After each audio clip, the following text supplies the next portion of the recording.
भाई good afternoon है। कैसे हालचाल? बढ़िया है। चलो भाई, एटम्स का लेक्चर नंबर 3 आ रहा है। Let's just briefly brush up last time क्या क्या किया था। लास्ट टाइम हमने एमिशन स्पेक्ट्रम किया था, एब्जॉर्प्शन स्पेक्ट्रम किया था, 5 सीरीज की थी। These are called the spectral series. Lyman series, जिसका इक्वेशन लाइमन का 1 by lambda is r 1 upon 1 square minus 1 upon n square. I'm sure you know r is Rydberg constant. Value Rydberg constant की 1.097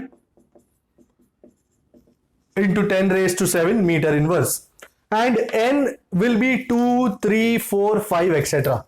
याद रहे Lyman series जो है वो ultraviolet में दिखाई देती। Then we have the second series, which is the Balmer, and do not forget Balmer will be in the visible region. Visible मतलब 4000 एंगस्ट्रॉम से 7000 एंगस्ट्रॉम के बीच के वेवलेंथ्स रहेंगी, and this wavelength would be 1 by lambda is r 1 upon 2 square minus 1 upon n square, where n will be 3, 4, 5 etc. Lyman का home orbit है 1, बामर का home orbit है 2, तीसरा आया पास्चन। पास्चन का होम ऑर्बिट है 3, so 1 upon 3 square minus 1 upon n square, where n will be 4, 5, 6 etc. And do not forget Paschen lies in the infrared region. Okay, Lyman ultraviolet, Balmer visible, Paschen infrared region. उसी तरह उसके बाद आता है bracket, जिसका equation same ऐसा, but यहां पे 4 आएगा। बामर ब्रैकेट का होम ऑर्बिट है 4, एंड फाइनली फंड, जिसका होम ऑर्बिट है 5। सो लाइमन का होम ऑर्बिट 1, बामर का 2, पास्चन का 3, ब्रैकेट का 4 और फंड का 5। Then we saw the limitation of Bohr's, अपना रदरफोर्डियन मॉडल। लिमिटेशन ये था रदरफोर्ड के मॉडल का कि electron is moving around the nucleus, this is an accelerating charge, and accelerating charge emits electromagnetic radiation. As a result, the radius should go on decreasing, and finally jalebi type structure में finally electron should go inside the nucleus, and thus the atom should become unstable. पर ऐसा क्यों नहीं होता, Rutherford explain नहीं कर पाए। Also जो रेडिएशन निकल रहा है, it should have continuous frequencies, continuous wavelengths, but only discrete wavelengths are observed here. तो वो भी क्यों ऐसा होता है, वो भी रदरफोर्ड एक्सप्लेन नहीं कर पाए।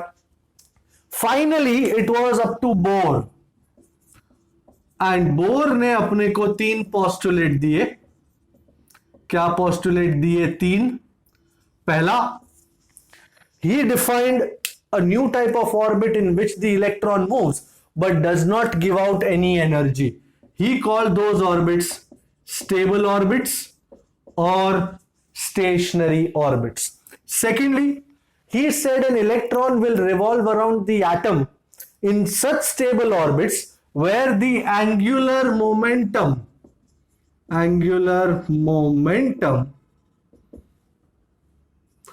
L is an integral multiple of h by 2 pi. So angular momentum L is nh by 2 pi, where h is Planck's constant, you already know.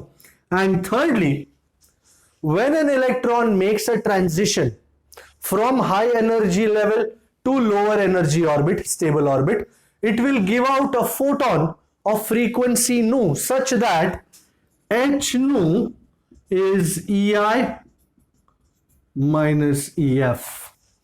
Here remember always EI is greater than EF, so EI minus EF comes out in the form of electromagnetic radiation of frequency nu, so h nu is EI minus EF.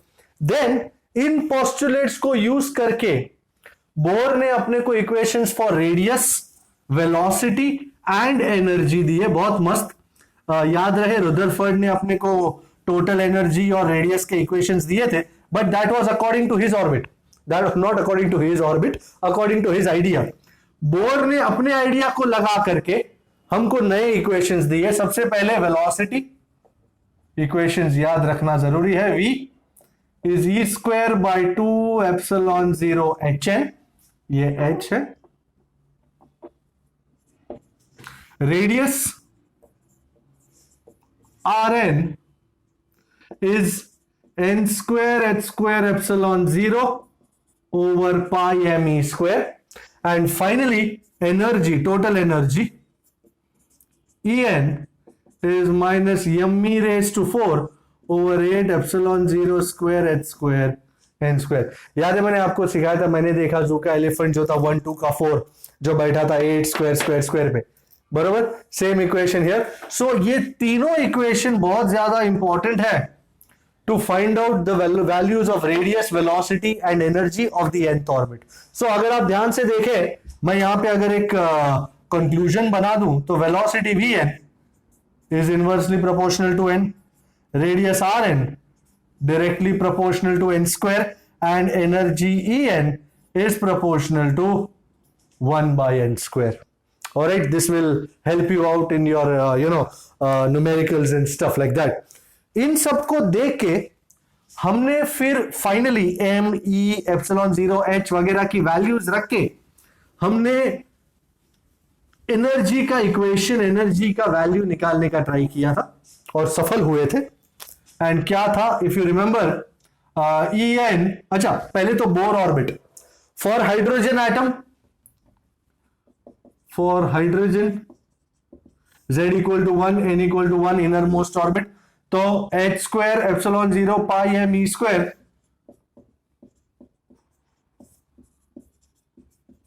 This is called AO, which is called Bohr radius. Okay, and इसकी value भी हमने निकाली थी AO. How much, anybody remembers? 5.3 into 10 raised to minus 11 metre. Also मैंने M e epsilon 0 H सबकी value लगाई and e N मुझे मिला minus 21.76 into 10 raised to minus 19 joule over n square. But joule में ये वैल्यू बहुत छोटी थी, तो we try to find it out in the terms of electron volt and we reach one of the most important equation so far. Lovely equation, minus 13.6 by n square electron volt. And n is called your, n की value है 1, 2, 3, etc. is called the principal quantum number. Alright, n की अलग अलग value लगा करके हम energy levels का diagram find किए. इधर तक जो भी किया उसमें कोई शक किसी को? We are all good. Okay, alright. तो एनर्जी लेवल्स के इक्वेशन में दूंगा आपको, एनर्जी लेवल्स की वैल्यूज दूंगा आपको. So put n equal to 1, ये है ग्राउंड स्टेट. तो E1 is minus 13.6 eV. This is the minimum energy, people, minimum energy state. In short, अगर इस इलेक्ट्रॉन को n equal to 1 में जो इलेक्ट्रॉन है उसको निकालना है तो you will have to give it plus 13.6 electron volt of energy. Put n equal to 2. This is called your first excited state and E2 will be, यहां पे 2 का स्क्वायर करूंगा तो 13.6 by 2 का square, that's minus 3.4. Put n equal to 3. This is your second excited state and E3, anybody remembers, minus 1.51. Put n equal to 4. 4 में energy minus 0.85. As I always say, minimum पांच state की energy तो याद रहनी चाहिए, minus 0.54. Okay, so these are the energy values of different orbits in a hydrogen atom. Okay, और हमने energy level diagram भी बनाया था and it was a very lovely diagram. I hope you still remember that energy level diagram. And energy level diagram के साथ हमने ionisation energy और excitation energy की भी बातें करी थी. And the energy level diagram was such, ऐसा था. This is n equal to 1 ground state minus 13.6 eV. This is n equal to 2 first excited minus 3.4 eV. This is n equal to 3 minus 1.51 eV. this is n equal to 4 minus 0.85 ev, this is n equal to 5 minus 0.54, and ऐसे बहुत सारे energy level, यहां n equal to infinity which is 0 ev.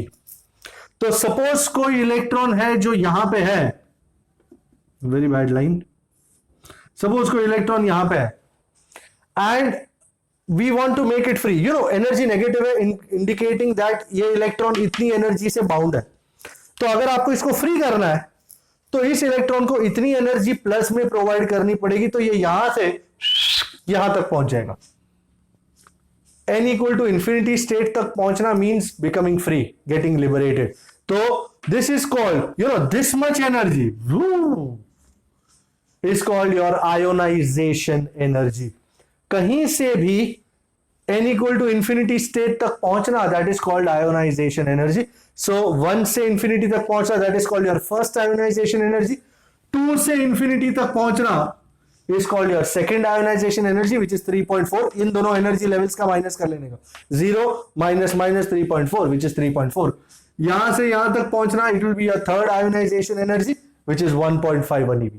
उसी तरह अगर कोई electron है, you know, ground state में एंड तुमको उसको एक्साइट करना है, तो the energy that is required to be provided to that electron in order to send it to an excited state is called excitation energy.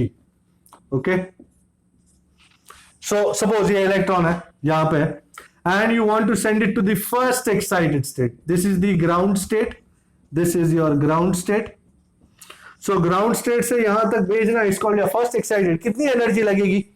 minus 3.4 minus minus 13.6, 10.2 eV. बराबर 10.2 eV यहां इसको मिलेगी, तो ये फर्स्ट एक्साइटेड में जाएगा. यहां से सेकंड एक्साइटेड स्टेट में भेजना, this second excited is called your second excitation energy. कितनी लगेगी यहां तक पहुंचने में? Minus 1.51 minus minus 13.6, 12.09 eV.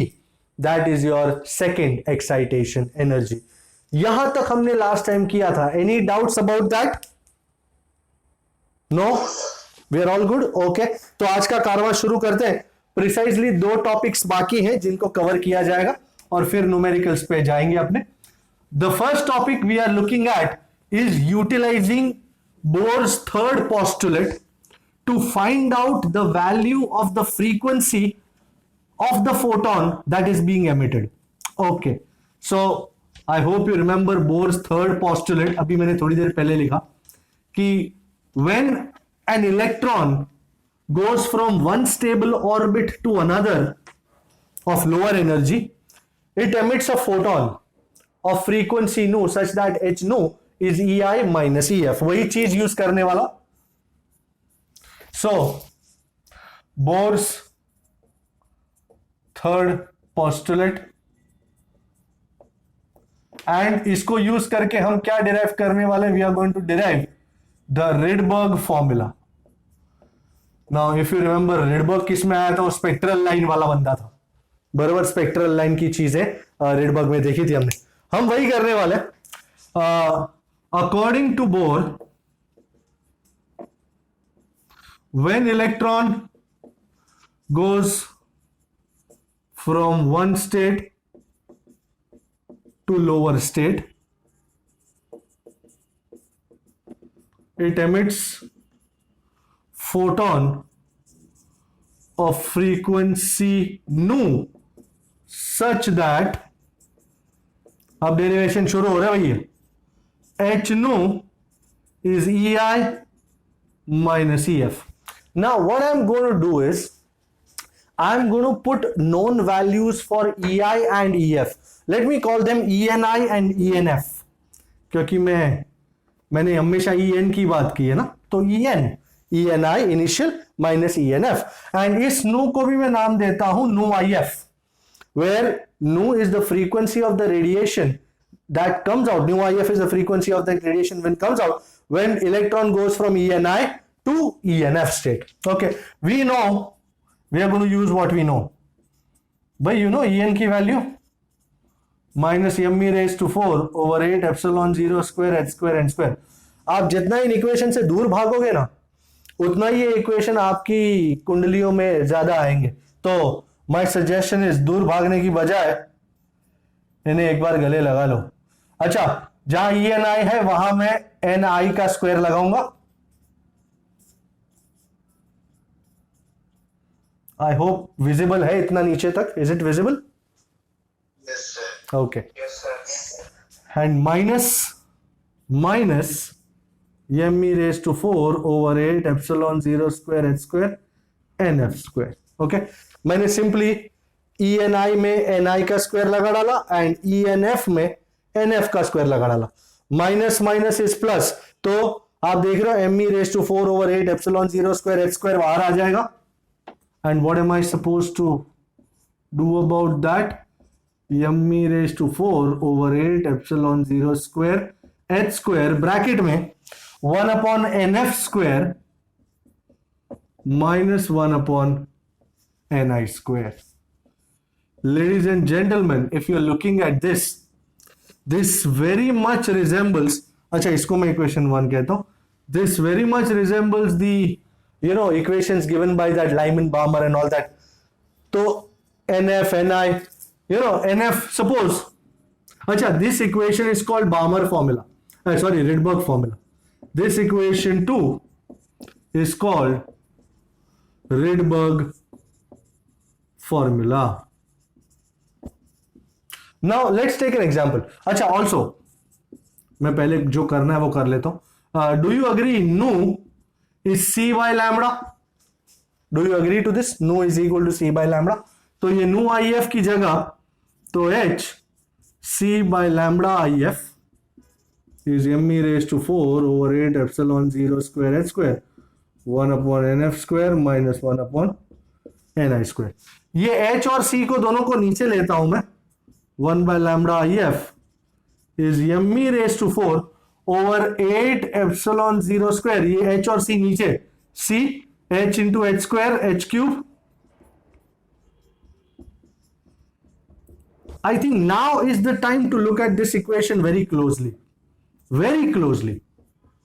Sir, how closely? For a moment अगर आप ये भूल जाते हो कि ये बोर में से निकला है equation, so this equation will remind you of the equation that you obtained in those spectral series for 1 by lambda is r 1 upon 1 square minus 1 upon n square. Lyman ka 1 upon 1 square minus 1 upon n square, where n can be 2, 3, 4, etc. So if you compare that equation with this, don't you agree this circled term should be equivalent to r? Shouldn't this be Rydberg's constant? है ना?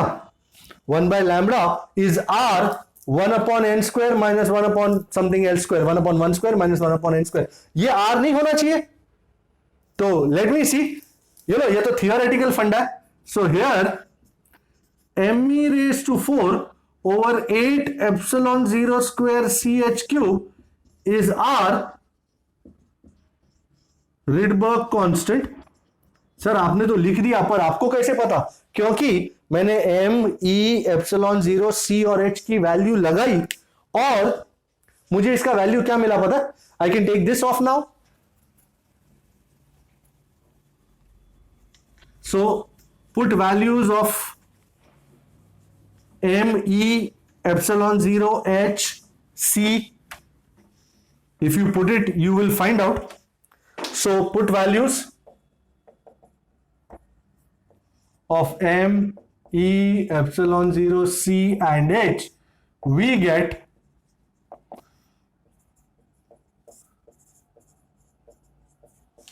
इसकी value आपको बताओ कितनी? You will be surprised. 1.03 into 10 raised to 7. Isn't this very close to the experimentally obtained value? This is quite close to the experimentally obtained value of R, which is 1.097 into 10 raised to 7 meter inverse. ये theoretically obtained value of R and this is experimentally obtained value of R, दोनों में कितना कितना मेल है, कितनी similarity है.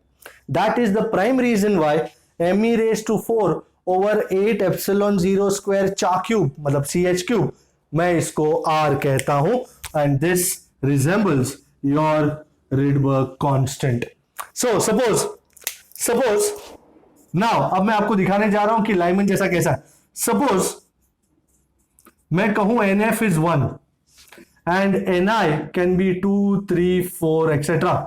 Then equation number 3 क्या बन जाना है? Anybody? 1 by lambda, isn't it equal to R 1 upon 1 square minus 1 upon n square? क्या आप मुझसे कह सकते हो ये किसका फॉर्मूला है? Lyman series. This is Lyman series. मतलब अगर 2 के स्टेट से इलेक्ट्रॉन 1 में जंप करे, 3 के स्टेट से 1 में जंप करे, 4 के स्टेट से 1 में जंप करे, तो तुमको कौन सी सीरीज मिलेगी? Lyman series. सपोज मैं NF को 2 ले लूं एंड NI को 3, 4, 5 ले लूं, तो ये इक्वेशन क्या बन जाएगा? 1 by lambda is R 1 upon 2 square minus 1 upon n square. वो कौन सी सीरीज होगी भला? बामर. वो बालमर नहीं है, वो बामर है. बामर सीरीज. तो मतलब ये सब मैं जो लाया ये बोर के थर्ड पोस्टुलेट से लाया, बट ये सारा theoretical calculation is finally amounting to the experimental ideas that were given by Lyman, Balmer etcetera. Emission spectrum के रिजल्ट्स देने का ये जो फॉर्मूला था वो इसके साथ एब्सोल्युटली मेल खाता है. दैट इज व्हाई बिल्कुल दोनों में बोर की जो थियरी है वो ये एमिशन स्पेक्ट्रा वगैरह एक्सप्लेन करने में काफी सफल सिद्ध हुई. And if you I am taking this off now, and if I were to draw a diagram for you explaining the various series, it would take a large part of this board, but I would do it nonetheless. Let me see if this idea can be done. मैं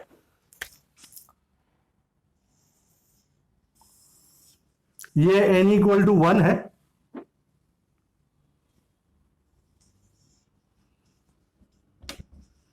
ये n equal to 2 है, ये n equal to 3 है, ये n equal to 4 है. मैं 5 ही बना रहा हूं सर, बड़ी बड़ी होती जा रही है.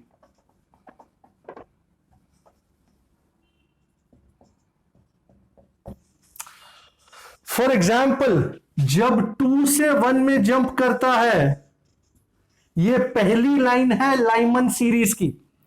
3 से 1 में जंप करता है, ये सेकंड लाइन है लाइमन सीरीज की. 4 से 1 में जंप करता है, यह थर्ड लाइन लाइमन सीरीज. 5 से 1 में जंप करता है, यह है fourth line of Lyman series. So all jumping to 1. As I said, Lyman का होम ऑर्बिट क्या है? 1. ये सारा लाइमन सीरीज है. उसी तरह मैं ये अलग कलर में बनाऊंगा. 3 से जब 2 में जंप करता है, that is the first line of बामर.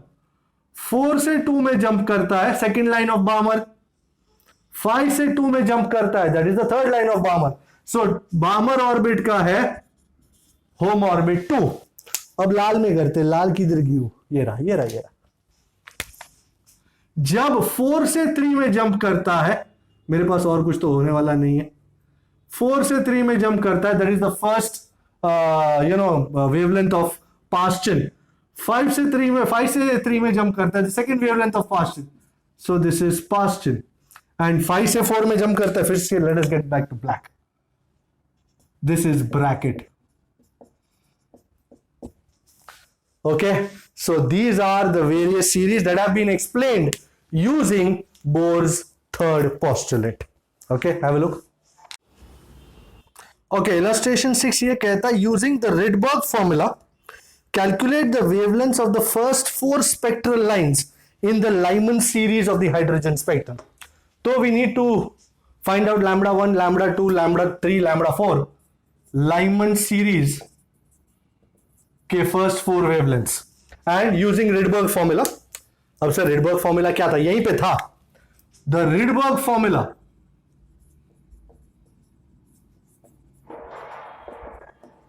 if you remember, H nu IF is m e raised to 4 over 8 epsilon 0 square h square 1 upon nf square minus 1 upon ni square. This is your Rydberg formula. अब इसमें चीजें लगानी है, wavelength find करनी है. Now सबसे पहला nu is c by lambda, so this is hc by lambda is m e raised to 4 over 8 epsilon 0 square h square 1 upon nf square minus 1 upon ni square. भाई do not forget कि जब तुमने वो 13.6 वाला निकाला था, you remember it was like en is minus m e raised to 4 over 8 epsilon 0 square h square n square. आपने इसका वैल्यू निकाला था which was minus 21.76 into 10 raised to 19 the whole by n square. So m e raised to 4 over 8 epsilon 0 square h square ये joule में था. मुझे फिलहाल joule की ही इंटरेस्ट है, इलेक्ट्रॉन वोल्ट में फिलहाल इंटरेस्ट नहीं मुझे. सो ये m e raised to 4 over 8 epsilon 0 square h square is 21.76 into 10 raised to minus 19. So m e raised to 4 over 8 epsilon 0 square h square is 21.76 into 10 raised to minus 19. That is what I'm going to use. So 1 by lambda ये पूरा 21.76 into 10 raised to minus 19 by hc and 1 upon nf square minus 1 upon ni square. आपको h और c की value भी लगा डालनी है तो लगा डालो, जरा भी शर्म मत करो. h और c की value everybody knows h is 6.63. एक बार क्या है, बेसिक ले आओ ना, फिर धमाधम पुटिंग कर देंगे अपने, फिर तो it is a piece of cake. 6.63 into 10 raised to minus 34, 3 into 10 raised to 8. If you remember 19.8 something, 19.9 something. Anybody doing this for me? कितना आ रहा है ये? 1.094 into minus 34 plus 8 minus 26 minus 19 plus 26 is 10 raised to 7. अच्छा, now for Lyman, भाई Lyman series का home orbit क्या है? 1. सो 1 by lambda is 1.094 into 10 raised to 7, 1 upon 1 square minus 1 upon n square. This is going to be my chief equation, people. Equation number 3. अब तक ये सब कुछ किया, ये यहां तक आने के लिए ही किया. अब मैं n की अलग अलग वैल्यूज लगाऊंगा. पहली 4 लाइन की फाइंड करनी है कि 3 लाइन की? 4 लाइन की ना. तो for first line put n equal to 2. तो आओ राजा,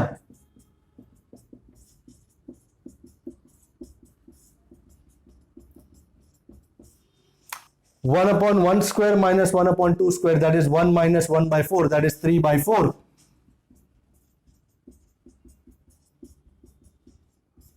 बट हमको ये नहीं करना है, हमको लैम्बडा 1 फाइंड करना है. पलटी मार के 4 डिवाइड बाई 3 डिवाइड बाई 1.094. मैं लिख के बताऊं,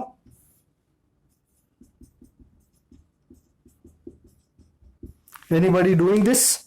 I am taking this off, no problems here.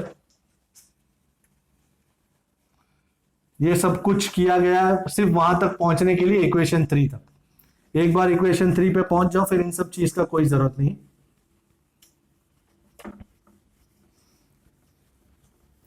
Okay, या somebody's got this for me?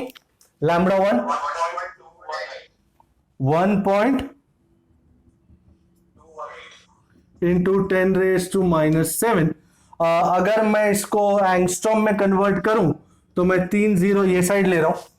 So 1218 into 10 raised to minus 10 metre और 1218 आई थिंक 1215 होना चाहिए, isn't it?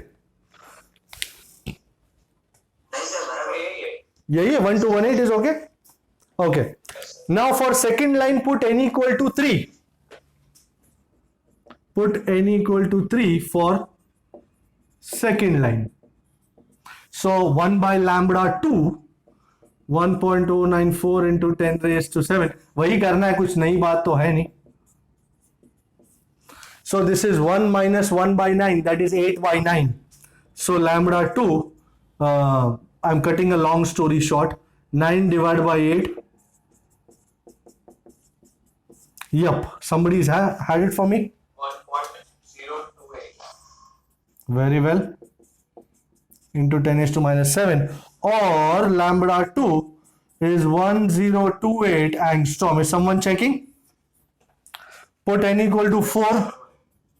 Put n equal to 4 for third line. Oh, same old. Same kahani. 1 upon 1 square minus 1 upon 4 square. That is 1 minus 1 by 16. That is 15 by 16. I think now we can take this much off.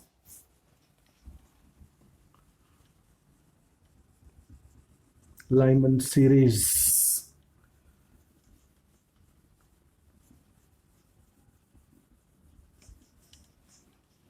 Okay. So this is 16 by 15. So lambda 3, 16 by 15 into 1.094 into 10 raised to 7. Yep. Tell me.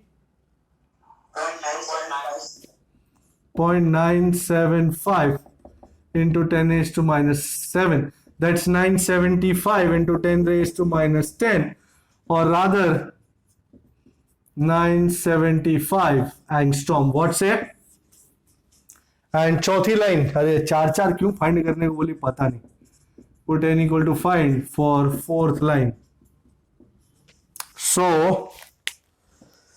Same old, कोई नई बात नहीं. हमें कहना था जो भी, वो तो हम यूं ही कहते मगर फिर भी कहा नहीं. Lambda 4, 1 upon 1 square minus 1 upon 5 square. Oh my god. 1 minus 1 by 25, that's 24 by 25. So पलटी मार के 25 by 24. Yup. Anybody? 0.9495. 9495. Yes, sir. I don't think so. You sure? 0.9521. You're sure or something? 0.952. 0.952. 0.952, yes. 0.952. That's 952 into 10 raised to minus 10 meter, or 952 angstrom. What's it? Check the answers, please. Is this there? All good? कोई शक? 951.4, 974.3, 1028 and 1218. We are all good. बरोबर values आ गई हैं, first class. So let's move on to the last topic. The last topic of this chapter. Okay. अब ये last topic में एक chief guest आने वाला है, जिसने एक चैप्टर पहले हमारे लिए बहुत नई नई चीजें लाई थी. वो फिर से आएंगे. At that point of time when Bohr gave his second postulate, saying that angular momentum is equal to nh by 2 pi, many people asked him कि ये कहने का क्या प्रयोजन है, ऐसा क्यों. Bohr did not have a credible answer at that point of time कि वो किस तरह पहुंचे L is equal to nh by 2 pi पे. But at that point of time an unexpected savior came to him in the form of the great Louis Victor de Broglie. So de Broglie ने अपने ideas को, अपने dual nature के ideas को लेकर के ये एक्सप्लेन किया कि कैसे बोर का सेकंड पोस्टुलेट एब्सोल्युटली वैलिड है. Let us see. So the topic is explanation of Bohr's second postulate using de Broglie hypothesis. De Broglie, my God. De Broglie was that guy. You remember? He said, as radiation has dual nature, matter should also show dual nature. In short, matter should also move in the form of a wave. And उनके कहने के बहुत साल बाद, 4-5 साल बाद, I guess, Davison and Germer proved in their scattering experiment that electron निकलता तो पार्टिकल की तरह है, but निकल क्रिस्टल से टकरा के it shows wave property. It moves in the form of a wave. तो यहां पे भी वही हो रहा है कि according to the Bohr's second postulate was that L, angular momentum, is nh by 2 pi. Now how did this come about? तो डी ब्रॉय ने इस तरह एक्सप्लेन किया कि भले तुम कहते हो कि न्यूक्लियस के राउंड एंड राउंड इलेक्ट्रॉन जो है वो सर्कुलर मोशन कर रहा है, but let me tell you, वो डी ब्रॉय ने एक आगे, let me tell you, electron is not moving in the form of a particle. Electron in this orbit is moving in the form of a wave. So what is moving around is not electron as a particle, but electron as a wave. Electron is performing wave motion in this orbit. And the most important condition, so de Broglie said, so according to de Broglie, the electron does not move as a particle, but in an orbit it moves as a wave. ये बहुत ही important idea है. And the most important condition is the second, that if the electron is to move in this orbit in the form of a wave, it will have to complete an integral number of waves. जैसे for example यहां से शुरू करें तो अगर suppose ये चौथा orbit है n इक्वल टू 4, तो इसमें एग्जैक्टली 4 वेव होने चाहिए. तो 1 2, ये कितना हुआ, 1 2 3 4. ये कुछ गंदा था diagram, but let me again draw it. आपको अच्छा दिखाता हूं मैं, रुको. I can do better. I always say that to myself. I can do better. पहले ये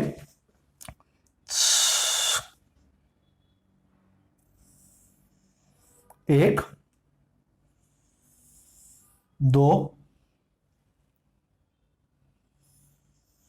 3 4. वाह वाह सरकार, क्या बात है, जबरदस्त. So in order to do this in an orbit, now this is the most important point, an electron has to complete an integral number of waves. ऐसा नहीं कह सकता कि अभी मेरा 3.5 ही वेव हुआ है, यहां पे पहुंच के 3.5 वेव हुआ. नहीं, अगर चौथे ऑर्बिट में है तो it has to have exactly 4 waves, 1 2 3 4, तभी जाके इलेक्ट्रॉन का वेव फंक्शन. ये सबसे एक ही कंडीशन है कि in this orbit electron has to perform an integral number of waves and then only it can reach its starting point. So for integral number of waves, so for in an orbit with quantum number n, अच्छा सबसे पहली बात, अगर ये radius r का orbit है तो ये पूरा सरकमफ्रेंस कितना होगा जी, 2 pi r, and that has to be equal to how many waves, n waves. So मैंने आपको दिखाया n equal to 4 के ऑर्बिट में कितनी वेव्स फॉर्म होनी चाहिए, 4 waves. So for example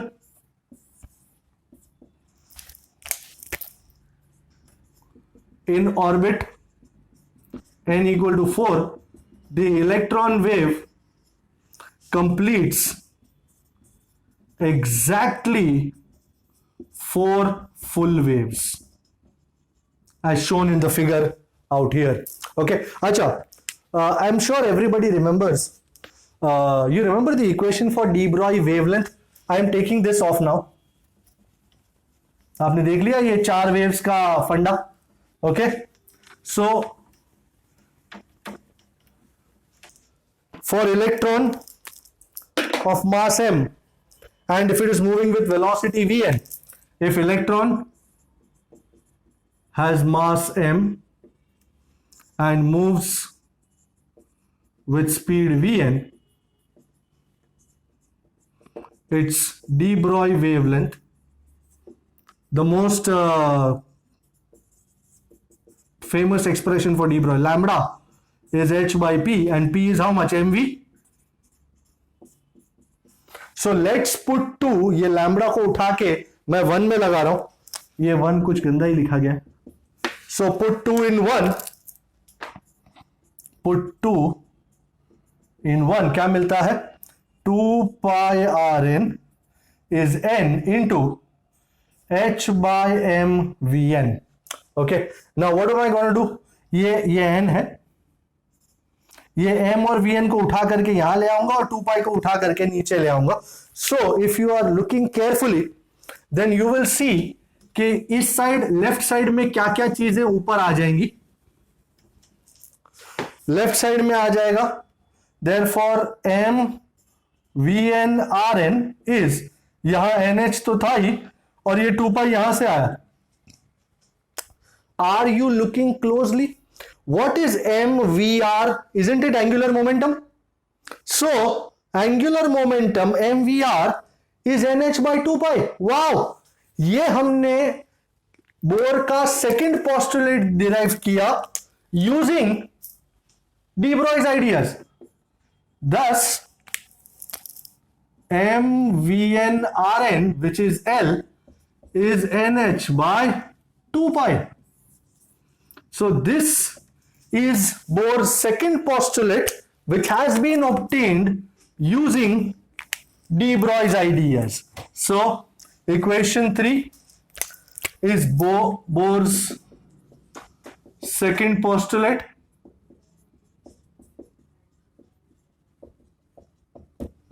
derived using de Broglie idea. So it's a very important theoretical question. Derive Bohr's second postulate using de Broglie's ideas. So this is how the entire cookie crumbles. So finally we get L, which is mvr, is nh by 2 pi. This is Bohr's second postulate, which has been derived using de Broglie's ideas. बस वही important चीज, सबसे important ये रहा, an electron has to complete an integral number of waves. बराबर, n equal to 5 का orbit हुआ तो there will have to be 5 waves. n equal to 3 का ऑर्बिट हुआ तो there will have to be 3 waves, and so on. This is the idea. Finally chapter खत्म हुआ जाता है, एंड खत्म हो इससे पहले हम बोर के गुणगान गाने लगते हैं, वाह वाह बोर ने बहुत बढ़िया किया ये वो. But there were some limitations of Bohr's idea also. One example of that would be, you remember मैंने जब बामर सीरीज बनाई थी तो रेड कलर की लाइन को एकदम जाड़ा बनाया था, उसके बाद ब्लू ग्रीन लाइन थी वो थोड़ी पतली थी, उसके बाद वायलेट लाइन थी वो और पतली थी, और फिर इंटेंसिटीज चेंज होती जाती थी, कम कम कम होती जाती थी. Why were these intensities of various spectral lines different? Why some had very high intensities while some had less intensities? Bohr could not explain that. Bohr could not explain why in the spectral series some lines had high intensity and some lines had low intensity. Also, Bohr के ऊपर ये इल्जाम लगा था कि this theory that he gave us, postulates and all that, he has mixed classical mechanics with quantum mechanics. So this was a very odd mixture, odd combination of classical mechanics and quantum mechanics. Thirdly, ये जो भी equations derive किए हमने, these are applicable only to hydrogenic ions, hydrogenic atoms. Now what are hydrogenic atoms? ऐसे atoms जिनके nucleus में सिर्फ एक आध प्रोटॉन हो और बाहर एक आध इलेक्ट्रॉन घूम रहा हो. You know for example hydrogen है, सिंगली आयोनाइज्ड लिथियम है, आयोनाइज्ड हीलियम है, ये सारे इक्वेशंस उन केसेस में ही काम करते हैं। बड़े एटम्स के केस में, हाई एटॉमिक नंबर वाले एटम्स के केस में ये इक्वेशंस फेल हो जाते हैं। तो सर बड़े एटम्स के उसमें we will have to use quantum mechanics in a larger context there in order to derive equations for radius and speed and energy of atoms which are not hydrogenic. Alright, so ये सारे bore के जो भी ideas हैं, ये सब कुछ these are only applicable to hydrogenic atoms. Alright, so these were the limitations of Bohr's model, and now we shall do some numericals. Check them out. Alright, तो कुछ न्यूमेरिकल्स के साथ आया हूं वापस। मैं करने जा रहा हूं numerical number 12.4. It's on page number 436 and let me write down what the data is. Numerical 12.4, what does it say? It says a difference of 2.3 eV. So energy का डिफरेंस है 2.3 eV separates two energy levels in an atom. Okay, what is the frequency of radiation emitted? Nu चाहिए. When the atom makes transition from upper level to the lower level. Oh, quite easy. Bhai, everybody knows, we know. वो दो levels के बीच का energy difference कितना है? EI minus EF. Isn't it given as E? या delta E बोलो. So H nu is EI minus EF, which is E. So H nu is 2.3 eV. They want us to find nu. Okay. सबसे पहले तो 2.3 मैं इसको joule में convert करूंगा upon H. H की वैल्यू कितनी? 6.63 into 10 raised to minus 34. So minus 19 plus 34 is 10 raised to 15. And 2.3 into 1.6 divided by 6.63. Anybody giving me an answer, please? 0.555. 555. So nu is 5.55 into 10 raised to 14 hertz. Is this checkable? Okay, बहुत छोटा सा सम था. अच्छा, हमने 12.5 तो कर दिया है, 12.3 भी हो गया है. 12.6 करने जा रहा हूं. 12.6 क्या कहता है? हाइड्रोजन एटम की कुछ बातें. 12.6. Okay, let me see if I can get it here. It says hydrogen atom initially in the ground level. So initial में n equal to 1 level है. Absorbs a photon exciting it to n equal to 4 level. Goes to n equal to 4 level. Okay, n equal to 1 था, वहां से n equal to 4 गया. Okay. Determine the wavelength and frequency of the photon. Okay. Now मैं use करूंगा यहां पे वही चीज जो हम हमेशा यूज करते हुए आए हैं. We know H nu is EI minus EF. और यहां अब्जॉर्प्शन की बात है. अगर 4 से 1 में आता ना तो एमिट करता. वो एब्जॉर्ब कर रहा है तभी 1 से 4 में जा रहा है, एक्साइट हो रहा है. It's absorbing energy, so it is getting excited. So यम्मी raise to 4 over 8 epsilon 0 square h square 1 upon 1 square minus 1 upon 4 square. You remember 1 upon ni square minus 1 upon nf square, same old. तो n1 की ni की जगह n1 और nf की जगह n4. Okay, इसकी तो वैल्यू आपको पता ही है, 13.6 eV. So 13.6 eV 1 upon 1 minus 1 upon 16, ये 15/16 होता है. So nu is 13.6 into 1.6 into 10 raised to minus 19 into 1/15. 1 minus 1/15 बराबर ना? 1 minus 1/16 is 15/16. तुम भी है ना, कमाल करते हो. Divided by h, 6.63 into 10 raised to minus 34. So minus 19 plus 34 is 10 raised to 15. And 13.6 into 1.6 into 15 divided by 6.63 divided by 16. Anyone doing it? 2 point something? 3.07. Very good. Into 10 raised to 15 hertz. तो ये तुम्हारा नू है. And तुमको lambda भी तो चाहिए. lambda is c by nu 3 into 10 raised to 8 divided by 3.07 into 10 raised to 15. By 8 minus 15 is minus 7. And 3 divided by 3.07, 0.9 something. How much? 0.9, Or 9.7 into 10 raised to minus 8 metre. Answer check कर रहा है कोई? Sir बराबर है. सही है. Okay 12.6 के बाद हम चलेंगे 12.7 पे. अपनी नजरें 12.7 पे ले जाएं. Let us see what it says and then let us see how we do it. 12.7. Okay 12.7 का नंबर बहुत बढ़िया. क्या कहता है? कुछ ऑर्बिटल्स की बात है भाई. एटम्स का है तो ऑर्बिटल्स की बात होगी ना. Okay it says using Bohr's model, okay, calculate the speed of electron in hydrogen atom in 1, 2 and 3 levels. So V is how much? For n equal to 1, 2 and 3. And दूसरा भी है, calculate the orbital period in each of these levels. Okay. Orbital periods for n equal to 1, 2, 3. Okay. सबसे पहले velocity find करनी है भाई. Velocity find करने के लिए तुमको वेलोसिटी का इक्वेशन पता होना जरूरी है.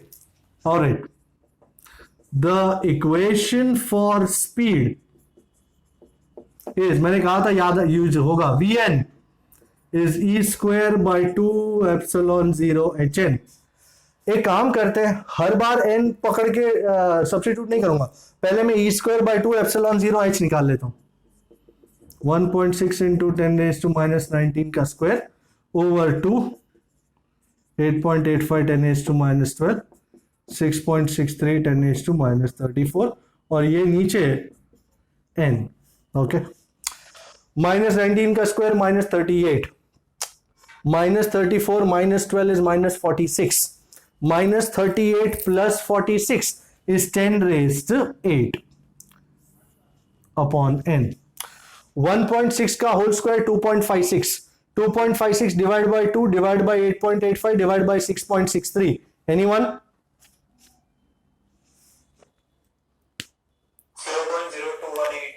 0.0218.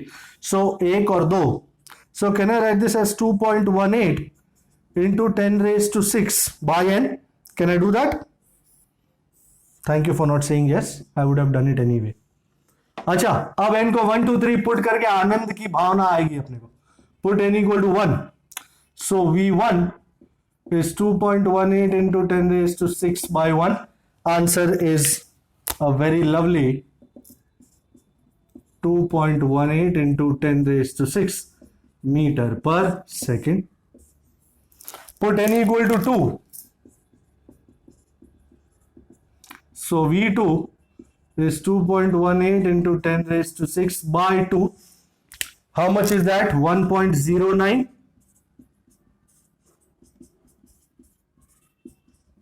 And finally, put n equal to 3. हमारा तीसरा वेलोसिटी लाड़ ली 2.18 into 10 raised to 6 by 3.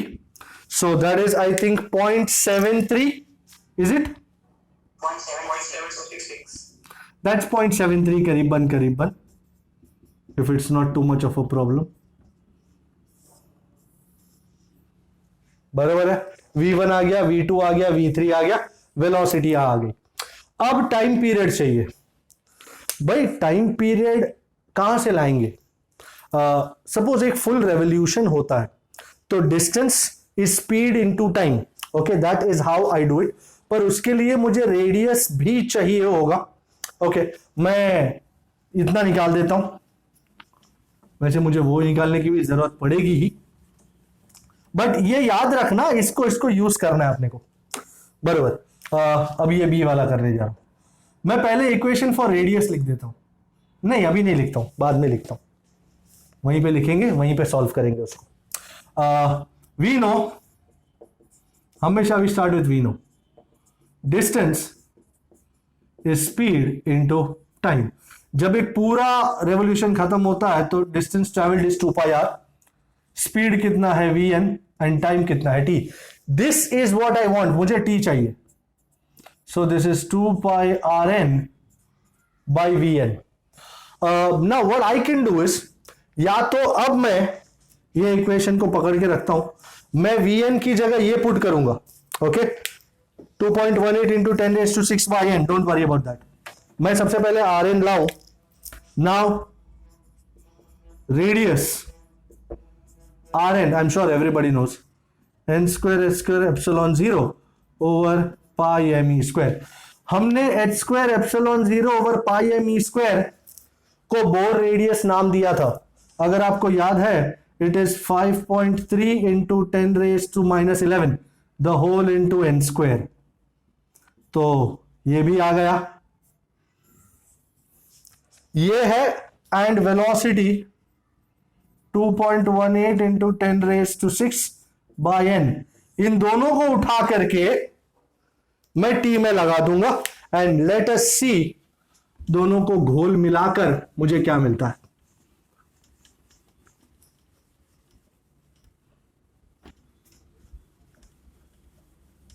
Okay, बहुत ही डेंजर काम करने जा रहा हूं।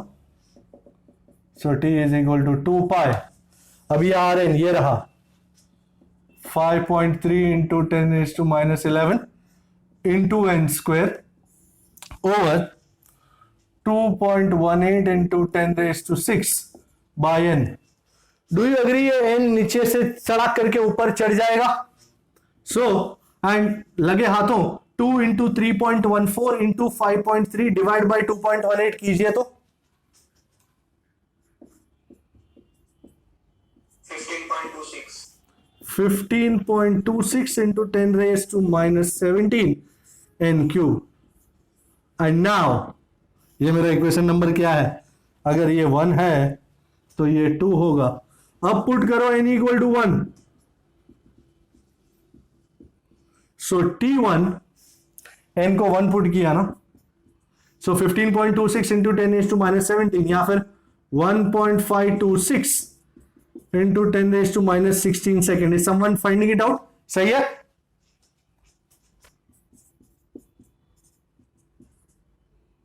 Anybody? People? Do I have this? Okay. Put n equal to 2. So T2 is 1.526 into 10⁻⁻16 into 2 का cube. 2 2s are 4, 2s are 8. So 8 into 1.526, somebody?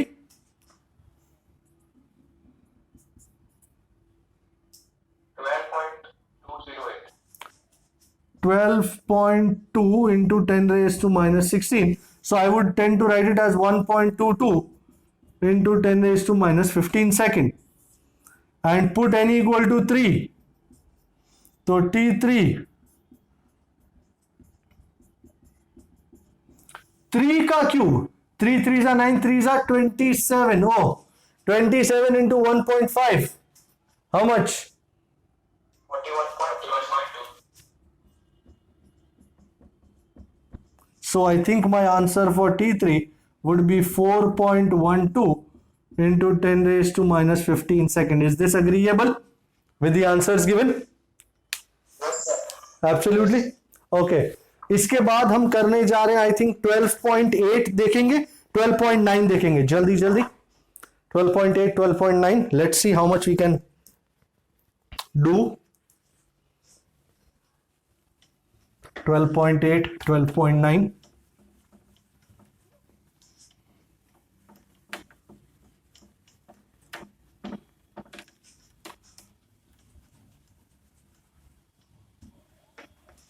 Twelve point eight क्या कह रहा है?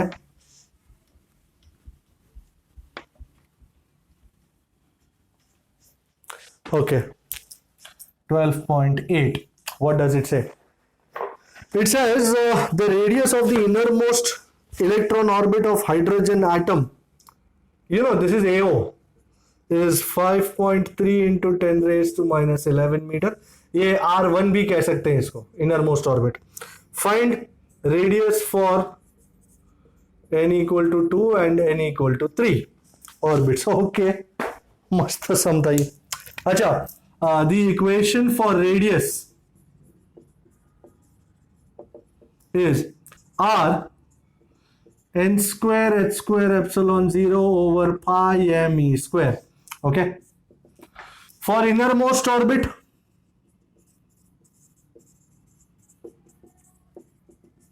हम पुट करेंगे n equal to 1 and R1 is h square epsilon 0 over pi m e square, and this value has been given to us. तो इसको मैं अपना रेफरेंस बनाऊंगा. And from equation 1 can you see Rn is n square को बाहर निकाल दूं तो अंदर क्या बचता है, h square epsilon 0 over pi m e square. And ये h स्क्वायर एप्सिलॉन 0 ओवर पाई m e स्क्वायर कौन है, isn't it R1? So Rn is n square R1. So now put n equal to 2 in equation 2 for the radius of the second orbit. So R2 is 2 square R1. 2 square is how much? 4. And R1 is 5.3 into 10 raised to minus 11. So you are left with what? 3 4s are 12. 21.2. Is it? Yes, sir. Or rather 2.12 into 10 raised to minus 10 meter. And put n equal to 3 in equation 2. So R3 is 3 square R1, that's 9 into 5.3 into 10 raised to minus 11. 9 3s are 27, 9 5s are 45, 47.3, 47.7. 7.7. Or rather 4.77 into 10 raised to minus 10 meter. Kindly check, is this agreeable? Yes, sir. अब मैं 9th करने जा रहा हूं, इसमें कोई शक नहीं है, वैसे आसान था काफी. 9th करने जाएंगे, देखेंगे क्या है 9th में.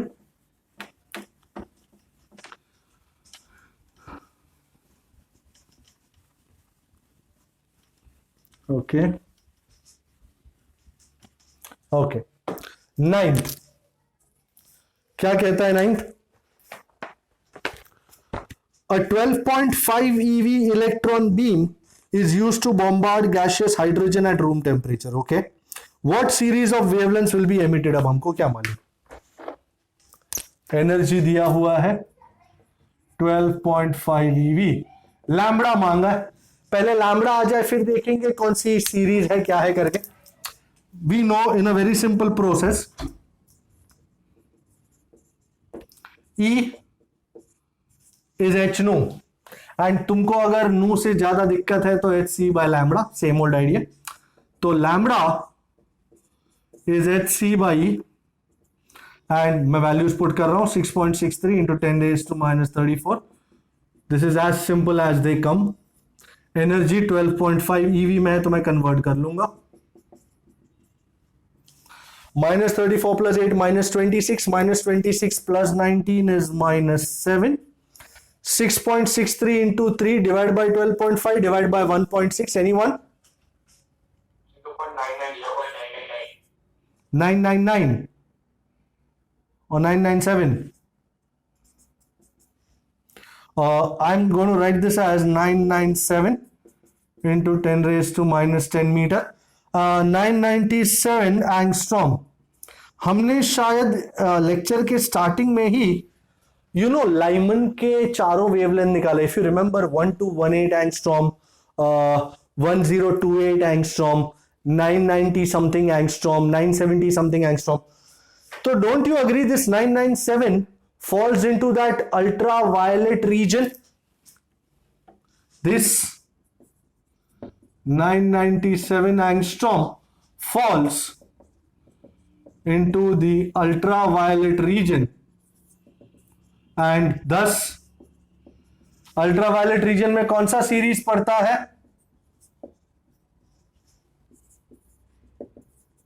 Lyman series. Lyman series falls in the ultraviolet region. तो ये जो 12.5 eV की एनर्जी बीम में से जो वेवलेंथ्स निकल रही हैं, जो रेडिएशंस निकल रहे हैं, they will lie in the Lyman series. And now let me do numerical 12.10, which is the last numerical. 12.10, lovely numerical this.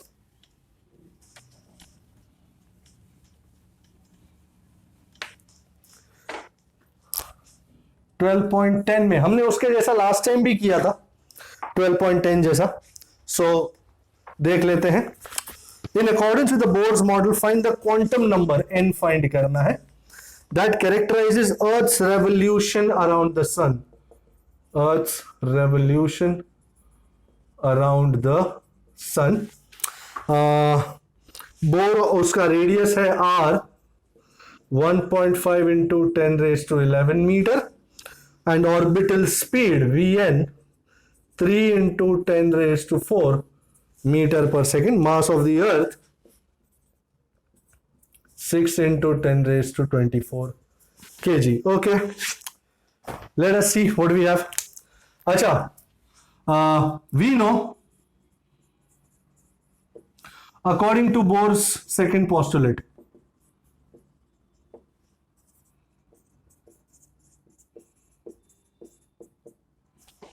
L is mvr is nh by 2 pi.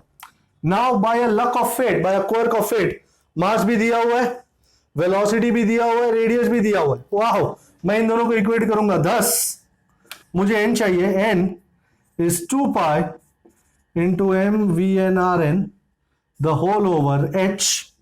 So 2 into 3.14. Mass of the earth 6 into 10 raised to 24. Vn 3 into 10 raised to 4.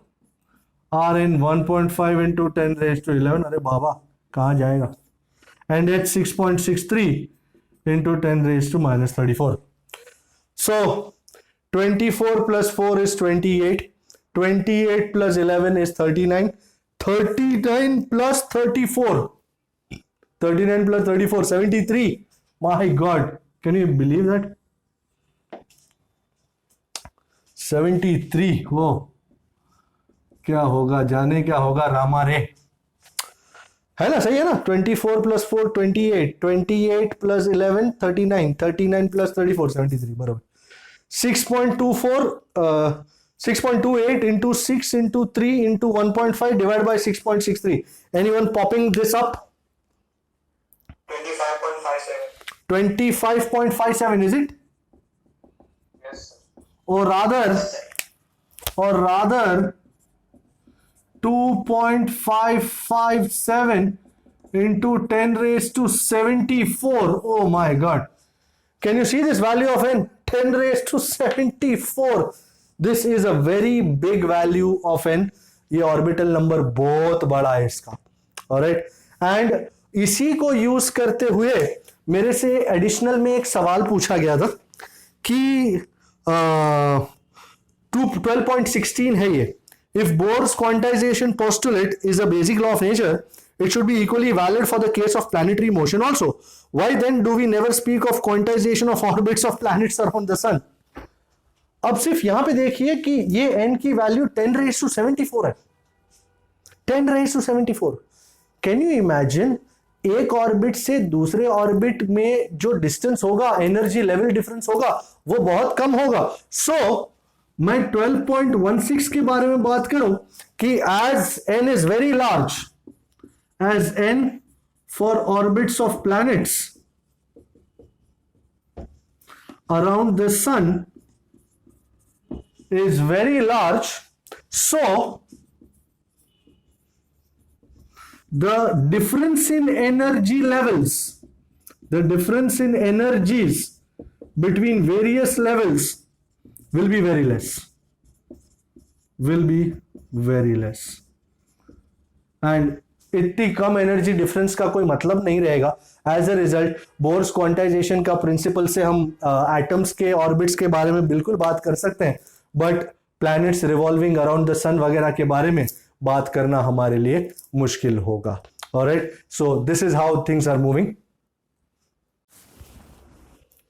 So orbits के बारे में quantization होना या उनकी बातें करना निरर्थक है, उसका कोई अर्थ नहीं है. आई थिंक ये लेक्चर हम यही खत्म करते हैं. वैसे चैप्टर तो खत्म हो गया. आई थिंक एडिशनल के कुछ सम्स बचे हैं, वो नेक्स्ट सेशन में ले लेंगे. And that is how we will rock and roll. Alright, तो मिलते हैं next time. Till that time you stay safe, keep doing stuff. Bye bye.